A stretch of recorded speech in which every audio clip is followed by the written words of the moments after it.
Assalamu alaikum, peace. Welcome to Let's Talk. I'm your moderator, Omar Dunlap. We have with us Sheikh Haitham Al Hadad. Assalamu alaikum. Alaikum salam. Sheikh Haitham, you're the director of the Muslim Research and Development Foundation, correct? Okay, and this is an organization that helps to develop leaders for the Muslim community in America and solve problems and this sort of thing. In the West. In the West. It's specifically we haven't arrived to America yet. Very good.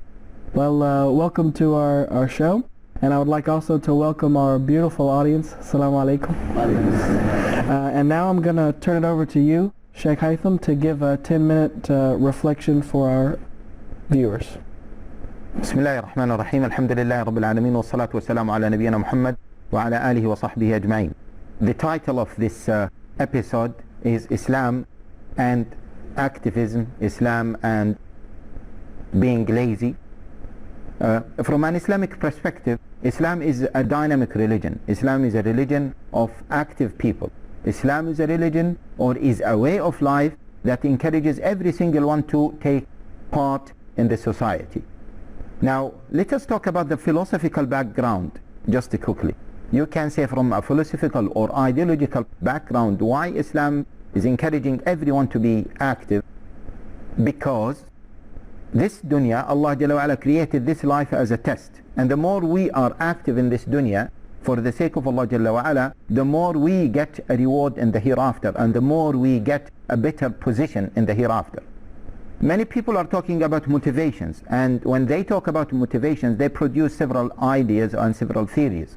And the Western theory is the motivation, the main motivation is a materialistic motivation, whether it is the self-confidence or maybe self-tranquility, self-happiness, or maybe certain financial motivations. But from an Islamic perspective, the real motivation is what the person is going to get after his death. So, because that is a real motivation, and that is a reality, and life after death, you cannot even compare it to life before death. That's why Islam is encouraging everyone to take part in anything and to maximize or improve or better his situation after death. And that's why we see in the Quran that the Quran is always encouraging people to be so quick in doing good deeds. وَسَارِعُوا إِلَى مَغْفِرَةٍ مِّن رَبِّكُمْ وَسَابِقُوا إِلَى مَغْفِرَةٍ مِّن رَبِّكُمْ. Be so quick, be so hasty in what? To get the forgiveness of your Lord and to get Jannah. أَرْضُهَا السَّمَاوَاتُ وَالْأَرْضِ. The vastness of this paradise is like the vastness of the whole earth and the heavens. We see that Allah Jalla wa Ala praised in Surah Al-Waqi'ah, وَالسَّابِقُونَ السَّابِقُونَ. Allah Jalla wa Ala mentioned the people of the left and the people of the right, and Allah Jalla wa Ala mentioned those who are foremost. Why? Because Allah Jalla wa Ala, He wants everyone, or Allah Jalla wa Ala wants to provide this opportunity for everyone, and it is up to us to be active people or to be lazy people. And when we see the life of the Prophet sallallahu alaihi wasallam, we see that the life, he used to be always active. Never, you cannot see that in a single moment the Prophet sallallahu alaihi wasallam, he was lazy. In fact, if you go to the Sahaba radiallahu ta'ala anhum, you will see that the Sahaba that took role in al-Islam, they used to be very active members in the society. Abu Bakr as-Siddiq, Umar, Uthman, Ali bin Abi Talib. The great Sahaba, all of them are active. And when we talk about activism, we are not talking about being active in ibadat only. Ibadat in the limited understanding of ibadah, we are talking about being active in every sphere in our life. And that's why the Sahaba radiallahu ta'ala anhum could open the most part of the world, or you can say the biggest part of the world they know of. So they opened the whole peninsula at that time, and they reached to Sham, they reach also to Iraq, beyond Iraq. They have so many places opened, and so many places became Muslim places because of what? Because of the Sahaba radiallahu ta'ala anhum being involved, being active, taking part in everything. And that's why when we talk about being active, we put that the generation of Sahaba as a role model for our brothers and sisters to take part in anything in their life. When we look at laziness from an Islamic perspective, we see that Allah Jalla wa Ala said to us, فَمَنْ يَعْمَلْ مِثْقَالَ ذَرَّةٍ خَيْرًا يَرَهُ وَمَنْ يَعْمَلْ مِثْقَالَ ذَرَّةٍ شَرًّا يَرَهُ. Means everything will be counted for you. Nothing will be neglected. So it is up to you to be a very active person or to be a lazy person. It is up to you, brothers and sisters. And as we said, everything counts in Jannah. And sometimes some people might say, well, this time I'm unable to do anything. Let me give you an example. If you are standing in a queue and you say, in a queue I can't do anything.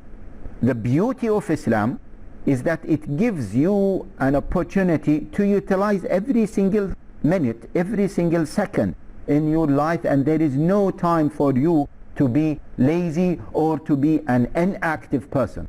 You can do dhikr of Allah Jalla wa Ala. You can do contemplation upon the creation of Allah Jalla wa Ala. You can do so many other things even if you are in the queue. And I'm really sometimes astonished to see many Muslims who are idle, doing nothing. Umar ibn al-Khattab radiallahu ta'ala anhu said, I dislike to see a person who is inactive. Neither he is involved in matters related to dunya that helps him or that help him to improve his dunya situation, nor he is involved in something related to the akhirah directly. Why? Because that person is useless. That person, he will be a burden on the society. Now, if we look at the hadith of the Prophet sallallahu alaihi wasallam, hadith Hakim ibn Hizam, and it was reported by many other Sahaba as well, that the Prophet sallallahu alaihi wasallam said, اليد العليا خير من اليد السفلى. اليد العليا هي اليد المنفقة واليد السفلى هي اليد الآخذة. What does that mean? The upper hand is better than the lower hand. The upper hand is the hand that gives. The lower hand, the hand that takes. What does that mean? It means the upper hand is able to produce, is able to offer. The lower hand is just a lazy hand and just wants people to help her. And that hand, the lower hand, is just taking. And from an economical perspective, the upper hand is the offer and the lower hand is the demand. And they say if the offer is higher than the demand, the well-being of the society will be improved. But if the demand is more than the offer, what will happen to the society? Of course, the well-being of the society will go down. So it has a wider perspective. Being active, and some people take the word activism means politically active. We are not talking about politically active. We are talking about the principle of being active in every sphere in life. Now that is an attitude, or that is a quality. That quality manifests itself in different spheres of life. So, for example, if you are seeking knowledge, you will be active in that. If you are doing da'wah, you will be active in that. If you are maybe a doctor, you will be active in your role. Not only that, but once you are active, you will try to do so many things together. For example, even if you are an engineer, after your time, after you spend 8 or 9 hours, whatever, in your work, after that you will not be an inactive person. You will not a lazy person, because you know that at the day of resurrection, everything counts. Every single minute can raise your grade in Jannah. That is the real motivation, and this is what I mentioned about the philosophical background. Let us remember this, brothers and sisters. Let us remember that at the day of resurrection, we will regret every single minute that we did not make use of our time. Once we had that in mind, we will be very active people. Jazakallah. You did it very good. I was going to tell you, thank you for those wonderful insights. We're going to take a quick break, inshallah ta'ala, so don't go anywhere. We'll be right back. You're watching Let's Talk. Bismillah ar-Rahman ar-Rahim. Welcome back to Let's Talk. I'm your moderator, Omar Dunlap. Today we're discussing being inactive versus being active, being proactive, being lazy, all of these problems that Muslims need to address these days. We have with us Sheikh Haitham Al Hadad. Assalamu alaikum. Wa alaikum assalam wa rahmatullahi wa barakatuh. And of course we have with us our studio audience. In this segment we're going to take a look very quickly at some questions that we've asked our fellow Muslims about being inactive. We asked them that, do you think that one of the causes of the Muslims' lack of progress in the Muslim world today, or being held back from progress, is due to our own inactivity? And we also asked, how can Muslims be more active? And I think that we'll find their answers very interesting. So we're going to take a look at that right now.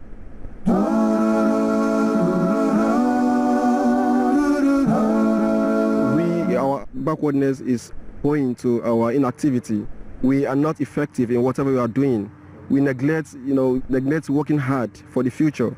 We fail to plan for the future. We fail to do research in order to attain advancement in all aspects of life. Advancement in technological aspects, advancement in economic aspects, and even advancement in spiritual aspects. So this inactivity accounts for our backwardness in everything. And how do you think we could motivate Muslims to be active?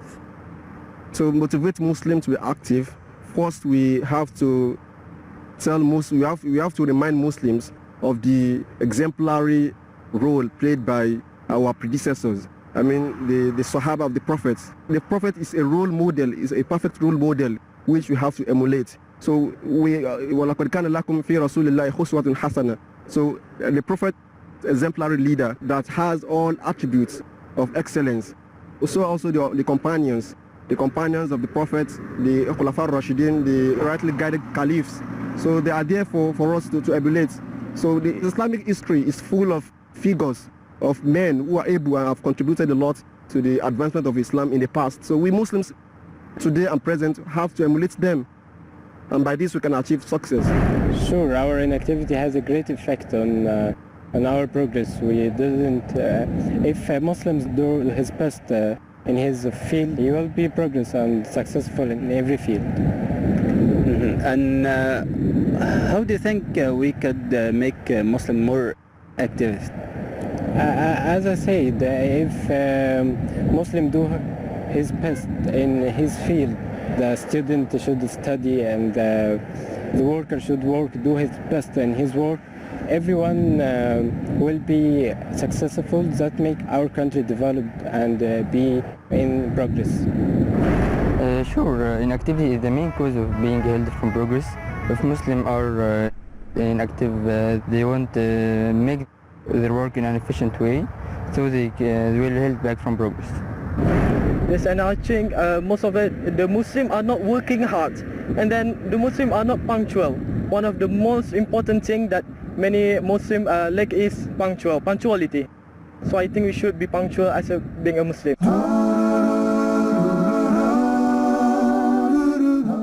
Very interesting, Sheikh Haitham. I'm wanting to get your thoughts on what they said. We asked them, what's the cause? Why are we being held back in the world? Is it because of our inactivity?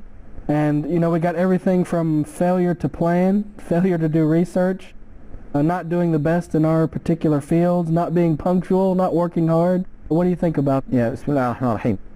First of all, a few comments. I think a few of the brothers interviewed, they were not tackling the topic. And the main issue is the motivation, except one or two. So they were not talking about motivation. They were talking about Muslim, he should be efficient and utilizing the time, etc. But how? Right. That is the biggest question. Even as I mentioned before, the biggest problem is the motivation. What motivates people to work, to be active? This is something. Then after motivation, we need to move to the second point, which is how. So why, which is the motivation, and then how. Some people would like to be active, but they are unable to be active because they don't know how to be active. This is the second thing. The third thing, maybe the brother at the end, he mentioned a few criticism, okay, that always we criticize ourselves. After talking about why and how, we need to tackle certain problems in our life. And if you allow me, and I know that sometimes some brothers, they don't like this, they always like to criticize. I think criticism is of two types. Most of us are applying a criticism that may demotivate people. Muslims are the worst people in terms of punctuality. Muslims are the worst people in terms of commitment. Muslims are the worst people in terms of utilizing their times. Muslims are the worst, the worst, the worst. Now, when people hear these messages, they will not be motivated, they will be demotivated. I think we need to move from this language to another proactive language, to a language that really motivates people. So these are the three areas that maybe we need to discuss when we talk about being active or activism in general. You made an interesting point that I would like to explore a little further. You were talking about the power of the words we're using. You know, we're using words that are demotivating people. That is true. And if we see the Prophet ﷺ methodology in addressing people, for example, Abdullah ibn Umar, he didn't say, oh Abdullah, you don't make Qiyam al-Layl. He said, Ni'ma al-Abdu Abdullah, law kana yaqumu min al-Layl. What a good person if he is establishing Qiyam al-Layl. Abdullah ibn Umar, when he heard this, he was so motivated, and he said, I never left Qiyam al-Layl after that. Right. So that language, the way you address people, not only the language, the terminology, but the way you address people. For example, focusing on mistakes and not giving people solutions, or not addressing the problems of people themselves. So when you criticize, for example, this the issue of punctuality, when we always criticize Muslims that they are not punctual, and in some Muslim countries the communication system is very bad, the transportation system is very bad, the commitments of life horrible for them. So how can you expect from those people to be punctual in terms of time? Now many people are comparing between the West and those Muslim countries. In the West there is no stress. The government is taking care of so many things for people. They send buses to collect children for school, or even if they don't send buses to collect children for schools, they have schools in every single place, so the person doesn't need to travel a long distance. The transportation is so good, the whole system is so good. So it is not that we are intrinsically bad as Muslims, or the ethnicity of Muslim is so bad. No, there are a number of factors, and let us not ignore the role of so many Muslim governments in making Muslims in that bad situation, when we have to be just. So we don't need to just to criticize individuals rather than maybe criticizing the whole system and the real reason for that ineffective system. So it is not only the language, but it's also the style of talking and trying to understand the root causes of the problem. These things will help us to provide a solution for our Muslim Ummah. Very well. Again, there's a point there that I would like to explore a little further.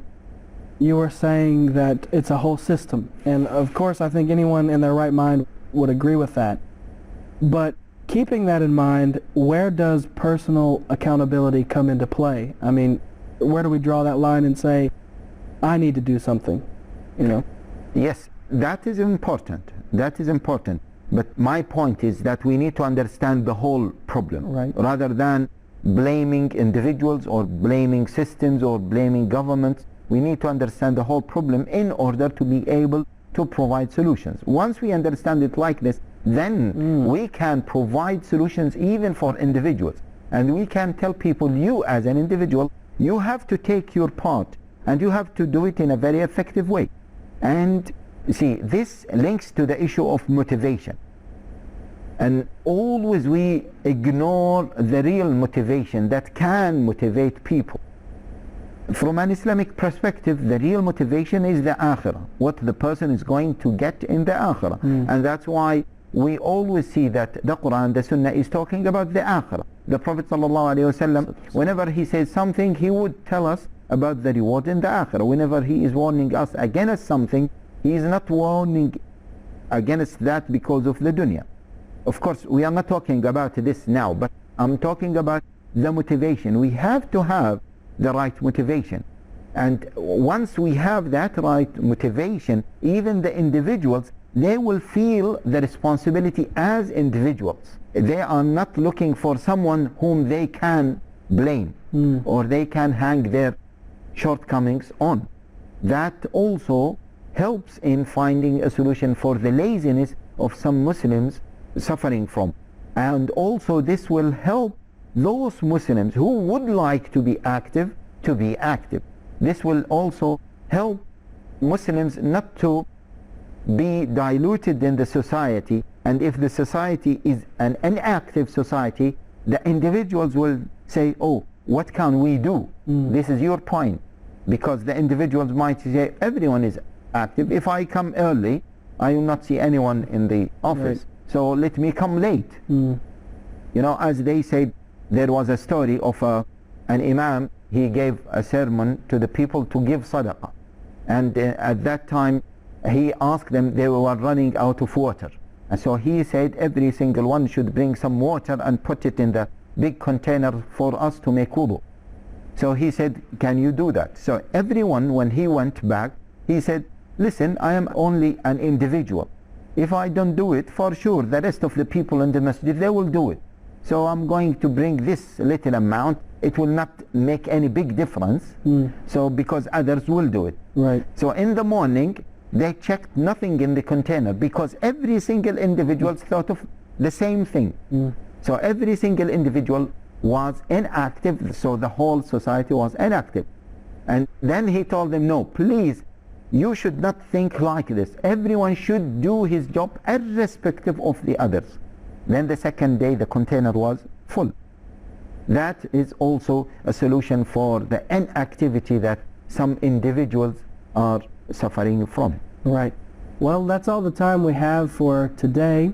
I would like to thank Sheikh Haitham for being with us, and of course I would like to thank our studio audience. Until next time, Assalamu alaikum wa rahmatullahi wa barakatuh.